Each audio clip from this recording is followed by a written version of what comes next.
이 요한계시록은 도미티안 황제로 인해서 황제 숭배 칙령으로 인해 예수를 선택할 것인가, 황제를 선택하고 삶을 연명할 것인가 라고 하는 고민 속에 있는 그리스도인들을 위로하고 다시금 평안함을 누리게 하기 위해서 준 말씀입니다.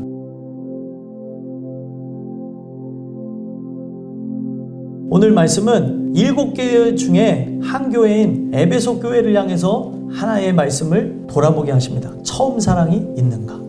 이 내용을 보니까 오른손을 7뼈에 붙잡고 7 금촛대 사이를 거니시는 이가 있다는 걸 얘기하고 있어요. 그분이 누군가에 대한 내용은 요한계시록 1장 9절에서부터 16절까지 내용을 통해서 이야기를 하고 있습니다. 예수 그리스도시다 라고 이야기를 하고 있다는 거예요. 에베소 교회를 향해서 편지했다고 얘기하죠. 에베소 교인과 같은 상황에 놓여진 사람, 또 그런 성품과 그런 성정을 갖고 나가는 사람, 신앙의 과정을 볼 때 이와 같은 현상과 문제에 있는 사람인가 돌아보라는 차원에서 줬다는 거예요. 1장 20절에 보니까 7별은 7교회의 사자요 라고 얘기하고 있어요. 여기서 이야기하는 7 사자를 통해 각 교회의 대표가 되어지고 지도자가 되어지고 리더가 되어지는 사람을 통해 모든 사람들을 통용하는 말씀으로 이야기하고 있다는 거예요. 한 사람을 상징하기도 하지만 그 한 사람이 전체도 상징하는 성경의 특수성을 갖고 얘기하는 거예요. 오른손에 붙잡힌 7명의 사자와 같이 의를 상징하기도 하고 힘과 능력을 상징하는 차원에서 오른손을 사용한다는 거예요. 하나님이 불안정하고 자기 뜻대로 살아가는 이스라엘 백성을 붙잡고 이끌어 가신다라는 것을 보여주는 거예요. 오늘 여러분들과 제가 오른손에 붙잡힌 바 되어진 존재로 살아가게 되어질 때에 빛을 잃지 않는 그런 별과 같은 존재가 된다는 것을 설명해 주고 있는 거예요.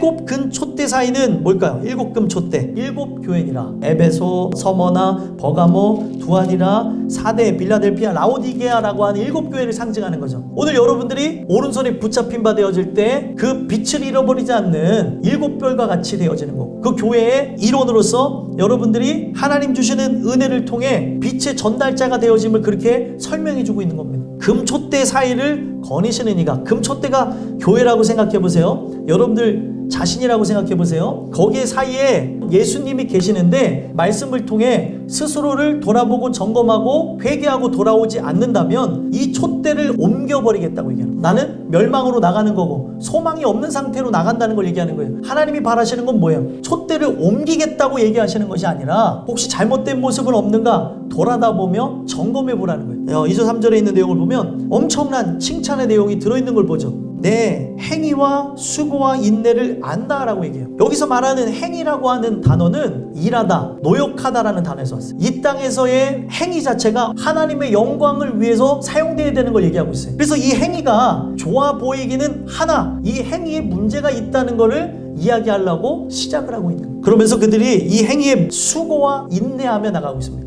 수고.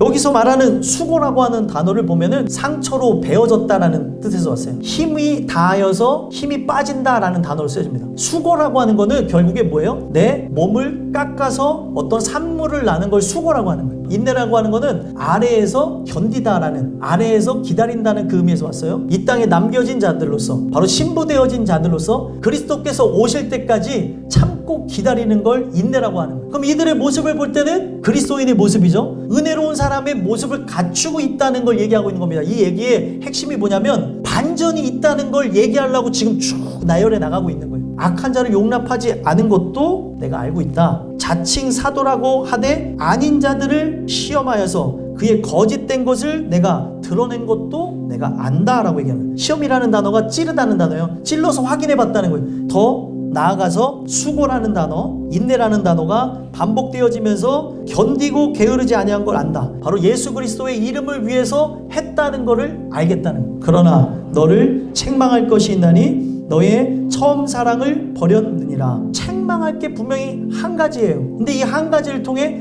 전체를 아우르는 걸 볼 수 있습니다. 드러나는 모습으로는 분명히 문제가 없는 듯 하죠. 근데 근본이 잘못되어졌다는. 처음 사랑이 뭐냐면 하나님께서 그 은혜 받은 자에게, 구원받은 자에게 줬던 첫 번째 사랑, 하나님께서 은혜를 통해서 저 하늘의 것을 주셨던 예전의 사랑을 의미하는 거예요. 이 사랑이 무엇입니까? 십자가에서 보여주신 위대한 사랑이죠. 이 사랑을 늘 갈구하며 공급하시는 사랑과 함께 나가야 되는데 이 사랑을 너는 버렸다, 이 얘기를 하는 거예요. 그러므로 어디서 떨어졌는지를 생각하라는 거예요. 구원받았다 자부하는 그리스도인의 삶을 돌아다보면서 그 열매를 통해 그 나무를 알 것이다 라고 말씀하셨던 예수님의 의도를 다시 한번 생각해 보는 거예요. 그래서 어디서부터 떨어졌는지를 생각하라고 했어요. 생각하고 라고 하는 이 단어는 어떤 거냐면 하나하나 차근차근 생각해 보면 마음속에서 떠오를 때까지 밟아가는 걸 얘기하는 거예요. 어디서부터 문제가 일어났는가, 내 발자취를 뒤로 다시 한번 돌려보는 거죠. 하나님이 이 부분을 생각나게 하셔야 됩니다. 생각나게 하시는 분이 성령 하나님이에요. 이 말씀을 우리가 들을 때 지금 내 현주소를 알아볼 수 있는 거예요. 성령의 인도하심을 통해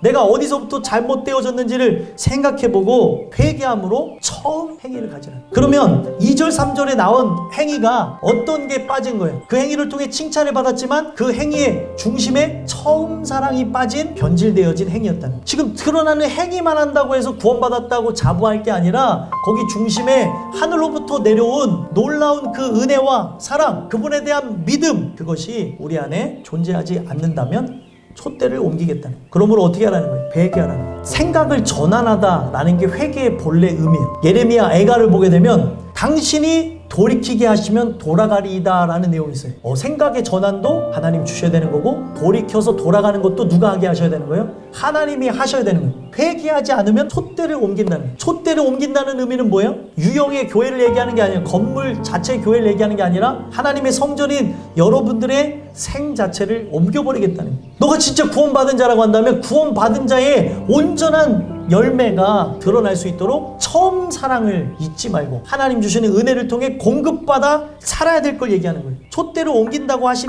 이후에 너희한테 이것이 있다. 니골라당의 행위를 미워한대요. 나도 이것을 미워하는 건데 너희도 이것을 미워한다. 니골라당 자체의 이 원어적인 의미를 보게 되면 백성의 정복이라는 단어를 갖고 있어요. 지금 니골라당이 교회 안에 들어와서 백성들을, 하나님의 백성들을 정복해서 죄악대로 살아가게 하려고 그러고, 그리고 정욕대로 살아가려고 그러고, 우리는 죄악을 범할 수밖에 없기 때문에 마음대로 살아도 된다라고 하면서 방종을 일삼았던 자들이 교회 안에 들어왔다는 걸 표현하는 거예요. 이 행위를 그리스도가 비판을 했고 그 행위를 동일하게 에베소 교인들이 비판했다는 거예요. 이게 문제가 있다는 것을 알았다는 겁니다. 근데 자기 행동에 문제가 있는 걸 돌아보지 않았다는 거예요. 너는 너희 니골라당의 행위를 미워하고 나도 이것을 미워하는데 왜 너의 행위를 미워하지 않냐는 거예요. 마지막에 결론은 어떻게 맺고 있어요? 귀 있는 자는 성령이 교회들에게 하시는 말씀을 들었죠. 여기서 말하는 교회는 건물이 아니에요. 사람을 얘기하는 겁니다. 예수와 함께 거하는 자로 그 은혜로 우리를 돌아다 보며 오른손에 붙들린 자로 살아야 되고, 그 빛 가운데 우리가 행할 때만이 하나님의 낙원에 들어가 생명나무의 열매를 먹게 되는 거예요. 그래서 오늘 우리가 구원받았다고 하는 내 감정적인 확신으로 천국에 간다는 것을 의미하는 게 아니라 실체가 있어야 된대요. 처음 사랑이 있어야